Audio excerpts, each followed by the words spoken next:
Welcome. I'm glad to have you. And I know that some people are watching on our streaming. We made it as easy as possible for them to watch. Also, Annette is controlling the computer, so she zoomed in so the people who are watching on the streaming can watch the presentation as well. And we tried to record it, so the ones that couldn't see it, they might want to choose to see it later. I started this presentation last year, and I did the first one, and unfortunately after that I got sick and I could not continue. But that's why I will repeat some of the things that I said last year regarding the icon of Christ, which I explained in the first session.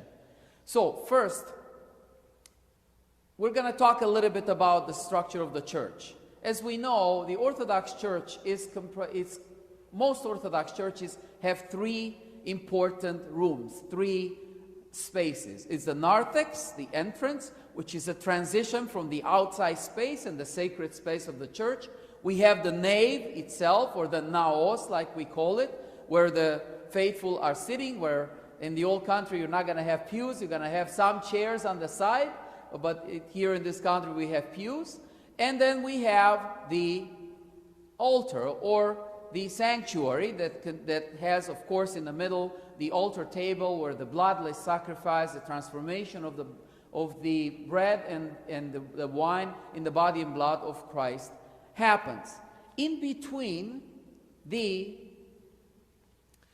naos, the nave, and the altar, we have what we call an iconostasis.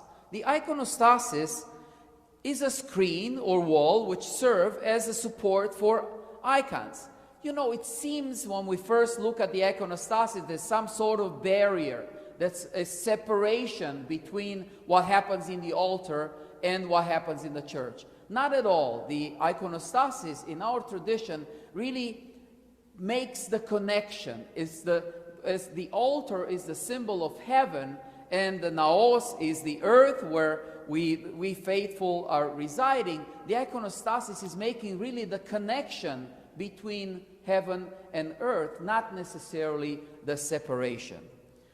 The iconostasis can also refer to a folding, portable set of icons. If you remember at the time when the church started here and there was no iconostasis, the icons were kind of portable. They were put on some stands in front of the altar. Also, you had a portable iconostasis in the hall A, where the church was happened before the services happened, before the church was actually built.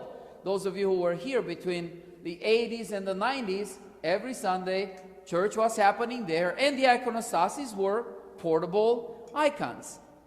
There has been historically and continues to be a vast range of styles for iconostasis. Some are simply two icons of the Theotokos and the Lord, as we see here in this picture, or the more complex, like we see this extraordinary iconostasis. This is actually in a Byzantine Catholic church in Hungary that has more than one or two registers. They can have, in this case, the main register, where we have the main icons, and then we have the feast days of the Lord, then we have the apostles, and there's another register that has the prophets.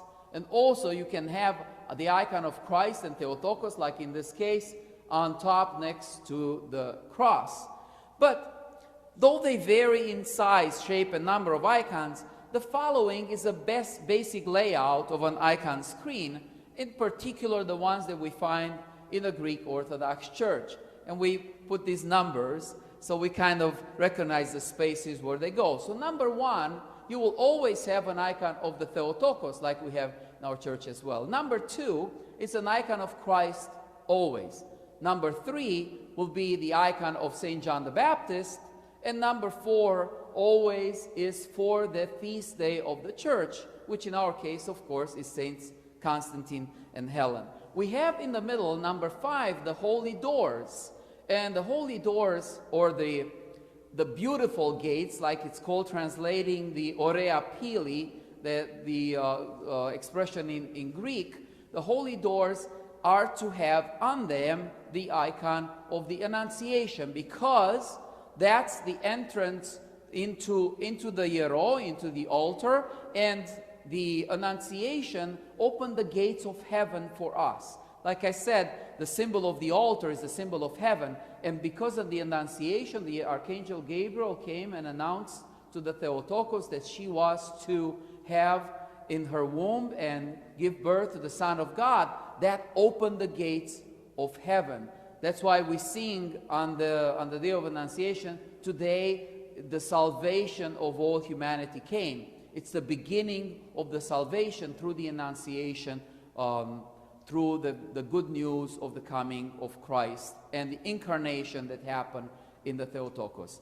And today we have some good news for our church, because the icon of the Annunciation that is to go on the doors just arrived, and we opened the box today, and I put it there for you to see. These are the actual icons. It's a diptych, like we call it, because it's one icon comprised of two separate scenes, and that will go on the royal doors very soon. So you see the beautiful icon of the Annunciation that's going to go on the royal doors. And in most cases, that's what you're going to have. Number 5 is the royal doors, and you will have the icon of Annunciation. Then we have number 6 and number 7 is what we call the diaconal or the deacon doors, because as of the royal doors are reserved for the priest and the bishop, you'll rarely see the deacon going through those doors during the service, because the priest and the bishop are carrying the chalice with communion, are carrying the gospel, which represents also the good news that came through Jesus Christ. That's why they are the only ones that go through the royal doors. And the 2 doors on the side are reserved for the deacon. That's why they're called diaconal doors. And on those, traditionally, you will have the icons of the archangels Michael and Gabriel. On the left is always the icon of the Archangel Michael, because as you see during the service, that's how we come out of the altar, through that door. And Archangel Michael is the one that traditionally is known to have been put at the Garden of Eden after Adam and Eve were chased out from there because of their disobedience. Archangel Michael was supposed to guard the doors of the Garden of Eden, and he reminds us of that exit from heaven, from paradise of the first people because of their disobedience and separation from God. And the entrance, you see, when we go back in, even after ascending, you see we go back in through to the south door, and we have the Archangel Gabriel, who announced to the Virgin Mary, as we just said, the birth of Christ, and through him we re-enter we are called to re-enter the heaven. So we were chased out, and that's why we have Archangel Michael there, and then we re-enter into heaven through the south door, and we have the Archangel Gabriel there. The number 8 icons, you're not going to have them in all the churches, as they were not present even in the previous location of Saints Constantine and Helen. As you know, the doors were the last icons that we had. We completed the iconostasis here, and we had 2 more spaces, and usually those are the choice of the particular parish. Sometimes in the old country you'll have a saint that's a protector of that country or that city or that region. In our case, we chose to have Saint Nicholas, who's very much respected saint in the Orthodox Church, and Saint Anthony, who was the founder of monasticism.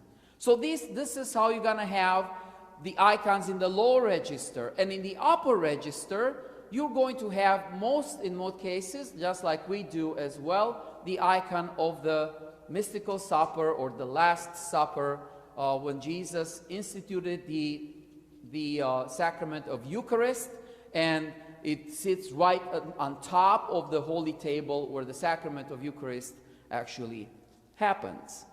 So this is what you have in most iconostasis. You're going to find these icons: Christ, Panagia, Saint John the Baptist, festal icon, the Archangel Michael and Gabriel.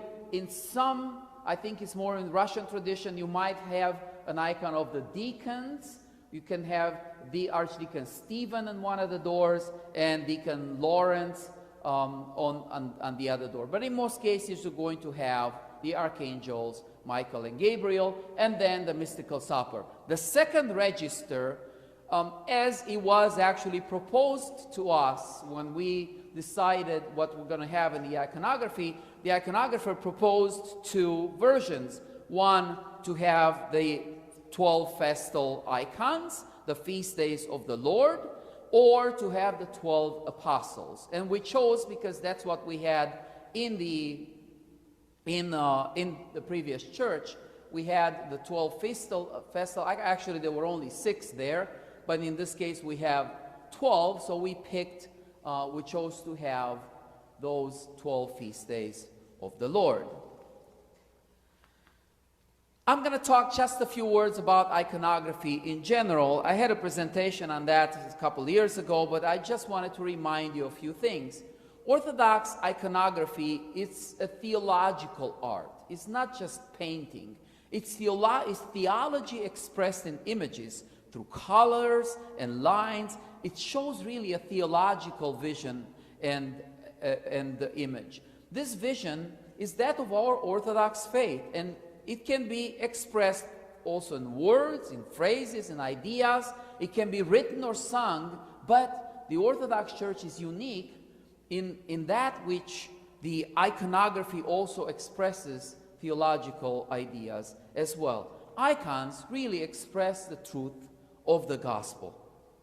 St. John of Damascus, who wrote a treatise on the iconography, say, "I have seen God in human form, and my soul was saved."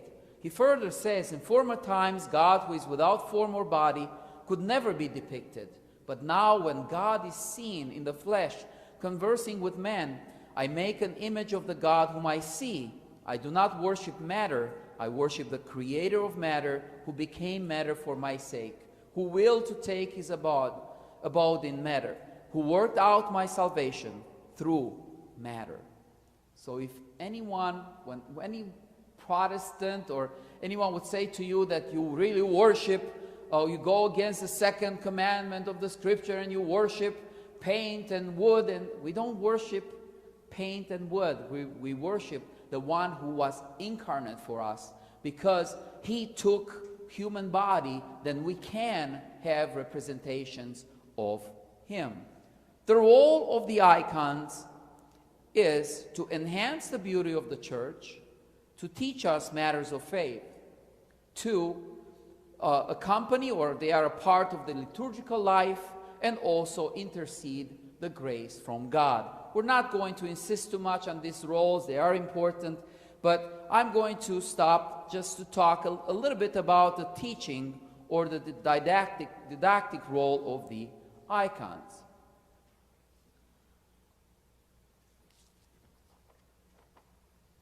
And I will quote again a few people who wrote about icons. St. John of Damascus again says, "What the book is to the literate, the image is to the illiterate." People would learn just looking at icons. They would learn about Jesus' life when Bibles were not available and people could not have them at their houses, but they would learn about Jesus' miracle, about the saints, just by looking at icons. The author Solrun Ness wrote the book, The Mystical Language of the Icons. A beautiful book. If you have a chance, read it. Christ, she says, is the perfect icon from whom the saints gather their radiance. And the man-made icon is in its turn shall reflect this divine radiance. Or in Colossians chapter 1, verse 15, St. Paul says, "Christ is the icon of the invisible God, the firstborn over all creation." We're going to talk now a little bit about the icon of Christ. And at the time when I made this presentation about the icon of Christ, we didn't have it installed. Now we have it, but I still wanted to present it in front of you so you can see it a little bit. better. Everything, as I said, in the icons has a significance. The colors themselves, they're not random colors. They are selected for a reason. Colors have meaning. They are not a question of little importance. We cannot choose, as I said, any color to paint anything. There exists a certain latitude, a certain discernment that the iconographer can have on particular shades. You're going to have blues or reds of different shades, darker or lighter, but it still has to be in the icon of Christ, blue and red, because colors have a theological meaning. Orthodox iconography has a theological meaning, as I said before.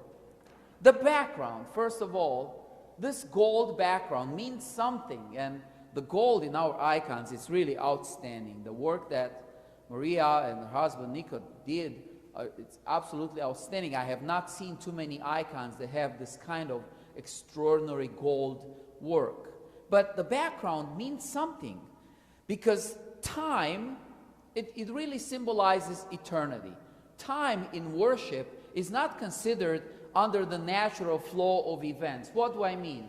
For example, at Christmas time we say Christ is born. We don't say Christ was born, but we say Christ is born, glorify him, which means the actual event is being actualized, it's being brought into the present. It doesn't reside just in the past, but it exists in the past, in the present, and in the future. So that's why time in the liturgical life of the church becomes irrelevant. And that's what this gold suggests eternity. What we see doesn't exist just in the moment, but exists in the past, in the present, and in the future.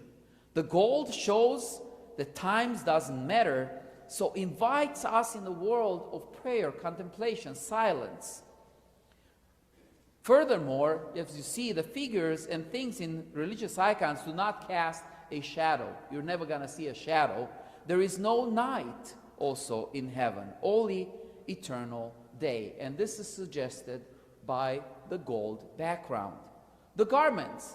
Jesus is here shown, and you're always going to have variation of this. He's being shown wearing a red robe covered by a blue cloak, or sometimes a greenish kind of blue. The red symbolizes divinity, while the green or blue symbolizes humanity. As we know, Jesus is the Son of God, so he's divine first, but he put on his divinity, he took humanity on top of it. And also, as you see, the blue cloak that symbolizes humanity is kind of girded straight, tight around his waist, showing that the Son of God has taken the human nature forever. That human nature will never be taken away from him. Even after he went up to heaven, the human nature continued to exist. That's why this outside cloak is tight. It's tight around his waist. As we will see in the next icon that we're going to present, the Panagia, the garments will be reversed. She was human first, so the blue is underneath, and on top comes the red, the divinity, because she carried in her womb the Son of God. We're going to zoom in a little bit, and we're going to look at the face. There's an important point to consider. There's a difference between the realistic kind of icons that we see in the West and the Western style iconography developed much later. We had a common history of over 1,000 years, and even through the period of Middle Ages, the iconography in the West was very similar to the Byzantine iconography in the sense that it wasn't trying to look like a picture. See, the Byzantine icons are not really pictures. Icons depict the heavenly reality of God. Depict, if you may, how the saints and Christ looks not here on earth, but how he looks in the kingdom of God.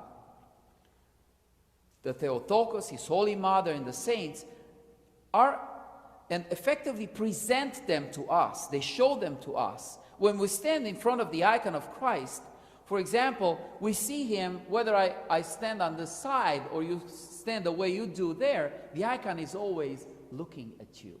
It gives you the sense of presence. Christ is always present and looking at you.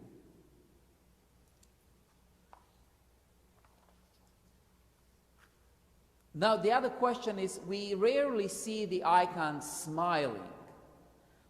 There's only one icon that I remember I saw in the Holy Land when we visited there, an icon of the Theotokos smiling, and that is, for those of you, is anyone here who was with me there? Dana. Do you remember where that was? The smiling icon of the Theotokos? It was in Bethlehem at the Church of the Nativity, because that's the place where she gave birth to Jesus, and that's where you're going to find the smiling icon of the Theotokos. But in most cases, you're not going to have the icon smiling. It is instead this kind of peaceful condition that is communicated in this countenance, in this kind of serious, not grave, but serious countenance of the saints. It is far above, like the fathers describe it, the fleeting happiness of the world and the ceasing of sorrow over sins. And it can be truly called joy, even though you don't have that big smile on their face. It is the transfigured, revealed reality of the blessed, joyful, heavenly state. It is a reflection of the peace Christ promised to his disciples. That's why when we look at icons, we're being inspired with peace and joy. The halo is present in all of the icons of the saints and of the Theotokos and of Christ. But there's a difference between Christ's halo and the one of the Theotokos and of all the other saints. Christ has a cross, although it's not quite obvious. We see just the three arms of the cross, symbol of his crucifixion, but also of the Trinity. And what we also see different is the Omicron, Omega, and Ni, which are really, this is an article, O, and then on, it's a verb which means the one who is. O on is the one who is the existence, because what we have here is the Son of God. And the first time we have this Omicron, Omega, Ni, which means the being, or he who is in Exodus chapter 3, verse 14, where God reveals himself to Moses in the burning bush. And Moses, to send him to free the people from Egypt, and Moses asks, "Who are you?" And God says, "I am who I am," or on, the existence in itself. And the Hebrew word is Yahweh. It's the holy name of God that the Hebrews didn't even dare to pronounce when they saw it written. So the transcription or the translation in Greek of Yahweh is O-on, the one who is, existence, and that from whom all existence came to be. So that's what this O-on means, the one who is, the existence itself. Who is, who was, and who is coming, referring to God himself. And that's why we have it in the icon of the Son of God. Also on left and right, we have the words, the letters I-S and then H-S, which is, of course, Jesus Christos. Jesus was his name, and then Christos is really not his last name, but rather it tells us who he is, which is the Messiah, the anointed one. Christos means the anointed one, the Messiah. So he was named Jesus, and then Christos tells us who he really is.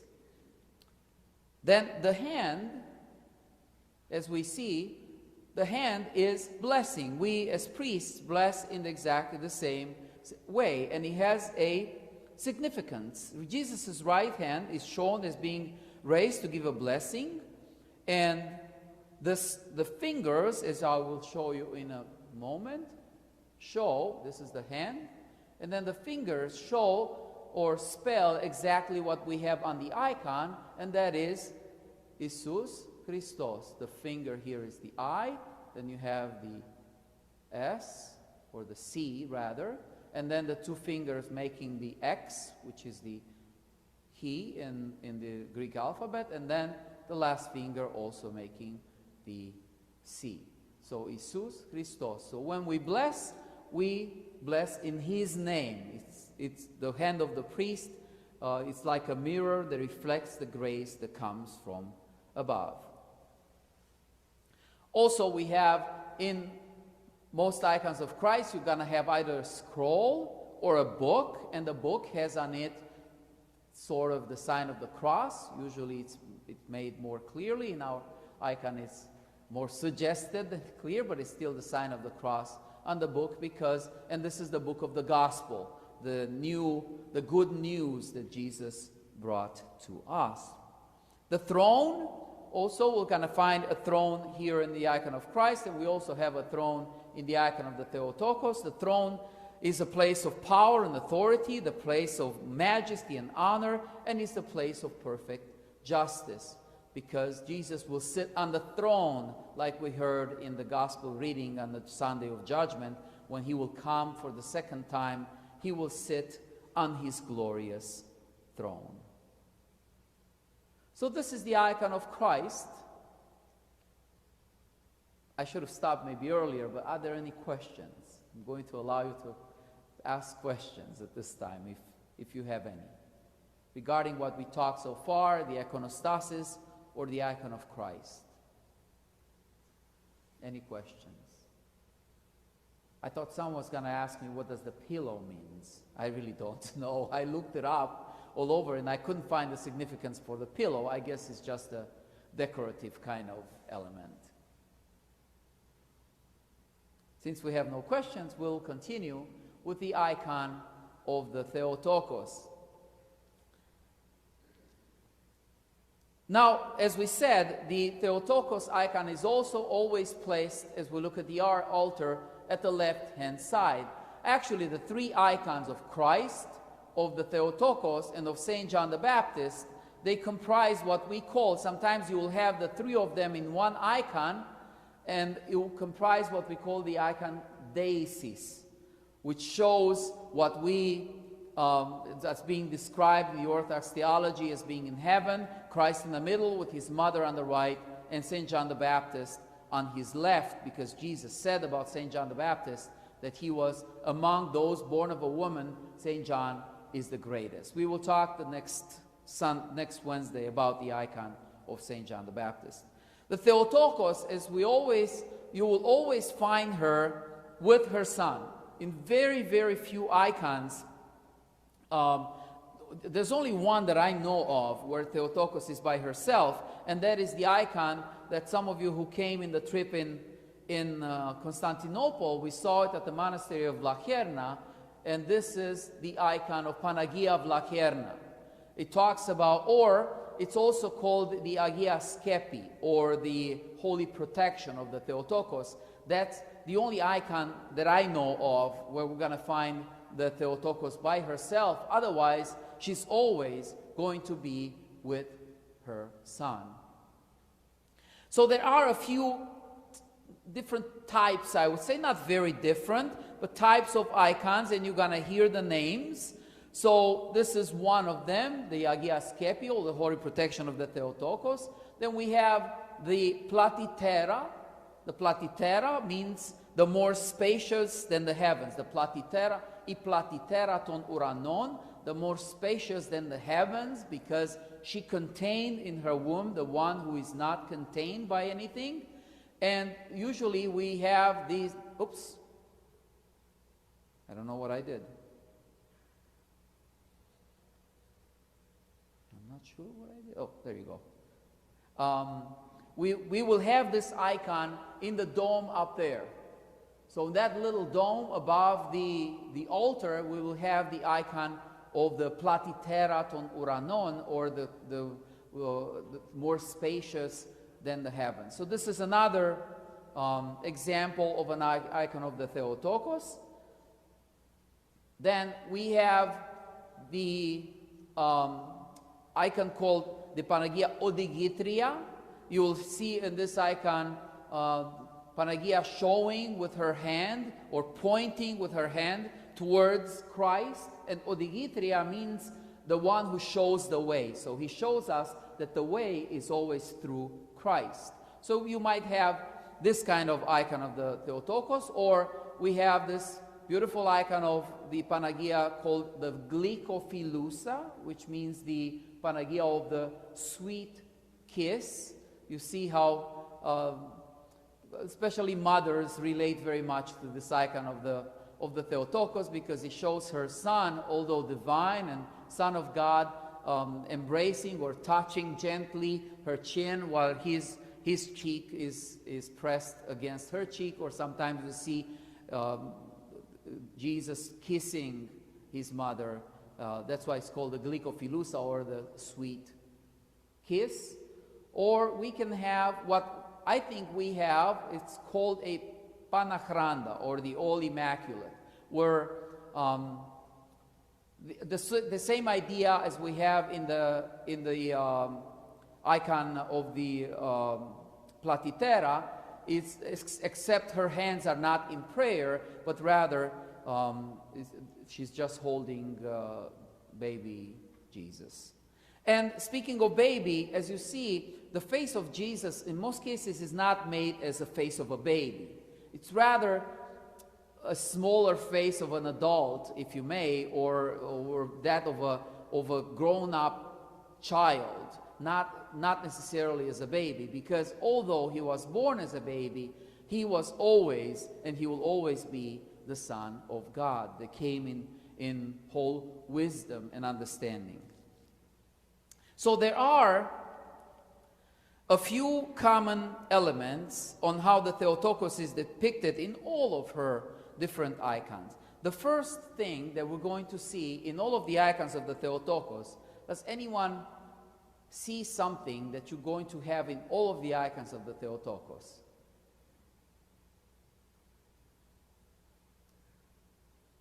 I'm going to give you a hint.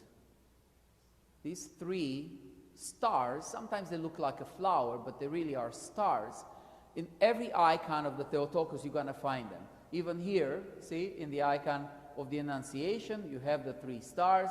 Over there, if you're going to look in all of the icons, you're going to have the three stars, one on the forehead and the other two on the shoulders, and they represent, there's a symbol of the forever virginity of the Virgin Mary. She was a virgin before her birth, during the birth, and after the birth of Jesus. So before, during, and after the birth of Jesus, she remained a virgin. So these three stars are a symbol of the forever virginity of the Virgin Mary.